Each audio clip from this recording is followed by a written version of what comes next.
School ও কলেজের প্রশাসনিক ব্যবস্থাপনা, গভর্নিং বডি ও প্রবিধানমালার খুঁটিনাটি বিষয়গুলো থেকে পরীক্ষায় প্রায়ই প্রশ্ন আসে। আজই অধ্যায়ভিত্তিক গুরুত্বপূর্ণ এমসিগুলো রিভিশন দিয়ে নিন। নিয়মিত প্র্যাকটিস করুন, নিজের দুর্বলতাগুলো দূর করুন। সফলতার চাবিকাঠি আপনার হাতেই। গভর্নিং বডি ও ম্যানেজিং কমিটি প্রবিধানমালা 2024 পর্ব 2 51 থেকে 80।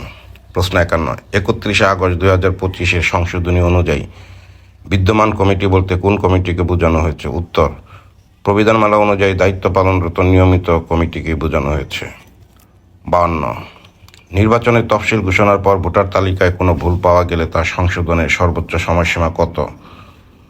উত্তর, তফসিল ঘোষণার পর পরিবর্তনের কোনো সুযোগ নেই। 53।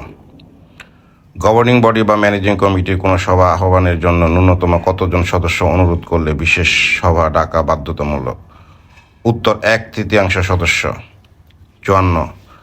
2025 সালের সংশোধনী অনুযায়ী আজীবন দাতা সদস্যের নাম ও ঠিকানা কোথায় লিপিবদ্ধ থাকতে হবে? উত্তর, প্রতিষ্ঠানের প্রতিষ্ঠা সম্পর্কিত সবার কার্যবিবরণীতে। 55। শিক্ষক প্রতিনিধি নির্বাচনে যদি কোনো প্রার্থী না পাওয়া যায় তবে উক্ত পদটি কীভাবে পূরণ করা হয়? উত্তর, পরবর্তী 6 মাসের মধ্যে পুনরায় নির্বাচনের ব্যবস্থা করতে হয়। 56। ম্যানেজিং কমিটির গঠনতন্ত্রে অভিভাবক সদস্য ক্যাটাগরিতে নারী পুরুষের বিভাজন কেমন? উত্তর, 4 জন সাধারণ যে কোনো লিঙ্গের এবং 1 জন সংরক্ষিত মহিলা। 57। শিক্ষা প্রতিষ্ঠানের কোনো স্থাবর সম্পত্তি যেমন জমি বিক্রয় বা হস্তান্তরের জন্য কার পূর্বানুমোদন প্রয়োজন? উত্তর, সংশ্লিষ্ট শিক্ষা বোর্ডের। 58। প্রবিধানমালা 2024 অনুযায়ী কমিটির কোনো সদস্য যদি দেউলিয়া ঘোষিত হন তবে তার সদস্যপদে কী অবস্থা হবে?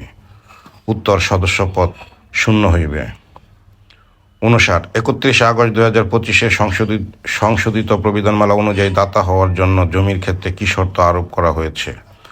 উত্তর, জমিটি শিক্ষা প্রতিষ্ঠানের অনুকূলে দানপত্র দলিল-মূলে রেজিস্ট্রিকৃত হতে হবে। 60। প্রবিধানমালা 2024 অনুযায়ী কতটি সাধারণ সভায় এক নাগারে অনুপস্থিত থাকলে সভাপতি বা কোনো সদস্যের পদ শূন্য হয়? উত্তর, 3টি। 61। গভর্নিং বডি বা ম্যানেজিং কমিটির সভায় সভাপতিত্ব করার জন্য কোরাম বা কোনো সদস্য না থাকলে সবার কী হবে? উত্তর, সভাটি মুলতবি করতে হবে। 62। 2025 সালের সংশোধনী অনুযায়ী দাতা সদস্য হিসেবে অন্তর্ভুক্তির জন্য আবেদন যাচাই বাছাই করার দায়িত্ব কার? উত্তর, সংশ্লিষ্ট শিক্ষা প্রতিষ্ঠানের গভর্নিং বডি বা ম্যানেজিং কমিটির। 63। প্রবিধানমালা অনুযায়ী কমিটির সদস্য সচিবের প্রধান দায়িত্ব কোনটি? উত্তর, সবার কার্যবিবরণী লিপিবদ্ধ করা ও সংরক্ষণ করা। 64। কোনো বেসরকারি শিক্ষা প্রতিষ্ঠানের গভর্নিং বডি বা ম্যানেজিং কমিটি কত দিনের জন্য গঠিত হয়? উত্তর, 2 বছর। 65। শিক্ষক প্রতিনিধি নির্বাচনে যদি কোনো মহিলা শিক্ষক প্রতিদ্বন্দ্বিতা না করেন তবে সংরক্ষিত মহিলা শিক্ষক প্রতিনিধি পদটি কীভাবে পূরণ হবে? উত্তর, পদটি শূন্য থাকবে। 66।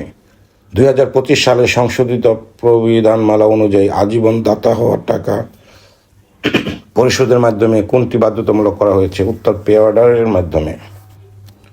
67। অভিভাবক প্রতিনিধি নির্বাচনে একজন ভোটার অভিভাবক সর্বোচ্চ কয়টি ভোট দিতে পারেন? উত্তর, পদের সংখ্যার সমান ভোট দিতে পারবেন। 68। অ্যাডহক কমিটির প্রধান কাজ কোনটি? উত্তর, নির্দিষ্ট সময়ের মধ্যে নিয়মিত পূর্ণাঙ্গ কমিটি গঠন করা। 69।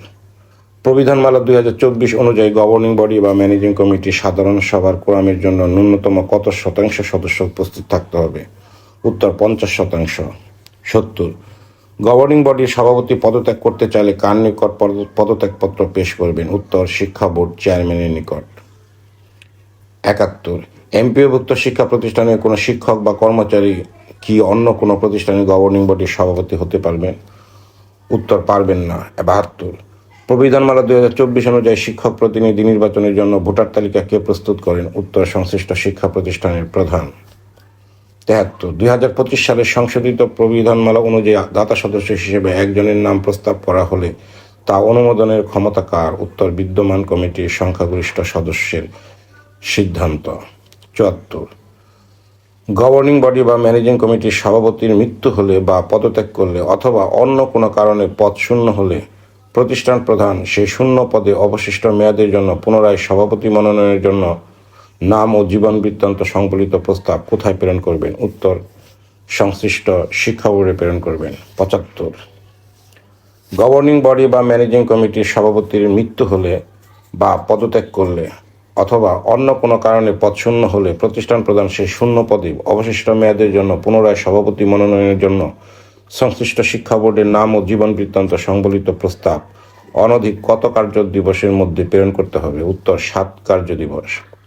76, গভর্নিং বডি বা ম্যানেজিং কমিটির কোনো সদস্যের মৃত্যু হলে ওই শূন্য পদ কত দিনের মধ্যে পূরণ করতে হবে? উত্তর নির্দিষ্ট সময় নেই।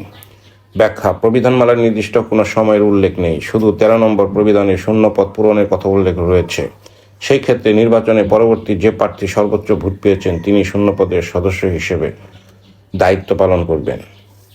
প্রশ্ন 77, গভর্নিং বডি বা ম্যানেজিং কমিটির প্রধান বা সভাপতির অনুপস্থিতিতে সভায় কে সভাপতিত্ব করবেন? উত্তর উপস্থিত সদস্যদের দ্বারা নির্বাচিত একজন সদস্য সভাপতিত্ব করবেন।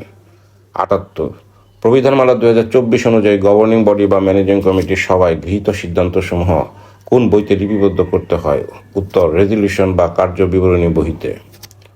79, 31 আগস্ট 2025 সংশোধনী অনুযায়ী দাতা সদস্য হওয়ার জন্য জমি দান করলে সেই জমির মালিকানা সত্ত্ব কার নামে হতে হবে? উত্তর সংশ্লিষ্ট শিক্ষা প্রতিষ্ঠানের নামে। 80, গভর্নিং বডি বা ম্যানেজিং কমিটির সাধারণ সদস্যদের মেয়াদ কত বছর? উত্তর পার্ট 2 সংক্রান্ত PDF কারো প্রয়োজন হলে কমেন্ট করে মেসেজে নক করবেন। ধন্যবাদ সবাইকে।